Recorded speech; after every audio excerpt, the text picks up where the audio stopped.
Alright, this is the unboxing of the Cynova Osmo Pocket Dual 3.5mm USB-C adapter.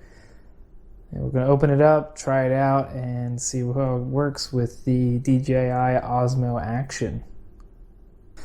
Alright, so we're going to open this bad boy up, see what's in there, and then I'm going to go ahead and attach it. And got some things to try it out with.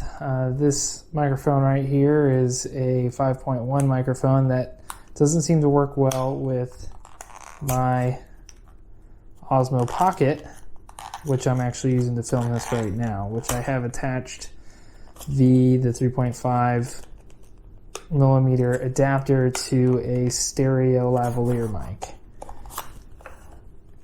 Alright, so inside the box, which here's what's inside the box. Some instructions, put it upside down.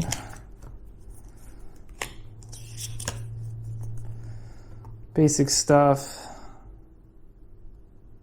Just the introduction, guides to the actual pieces and the indicators. So we have power, audio, USB-C transport port, which is indicating where it goes on the camera, and then how it connects to USB on the side.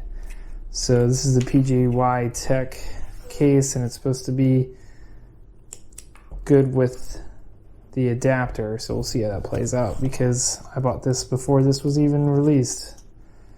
So make sure there's nothing else in there. Nope, just foam. Okay.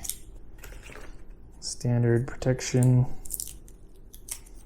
on there. And there we go. And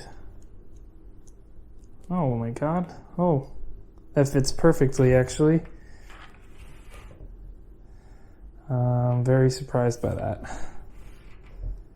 You have to take the door off for it to fit. The top goes too high and it will not work otherwise. So now we have this test, which is plugged in, and we're going to see how this works. Now with this mic, it only seems to want to play well with the Osmo Pocket when it's turned on first. So I'll turn this on first. Then turn on the action and give it a second. Nothing like good old-fashioned user error. I didn't have the 3.5mm plug from the microphone plugged all the way in. Now you can actually see on here on the top right-hand corner there is a microphone, and it is actually sensing me speaking right now. So the little bars are indicating up and down, which is a good sign. So I'm going to go ahead and get some footage of this real quick, or get some footage with this really quickly, and see how that goes.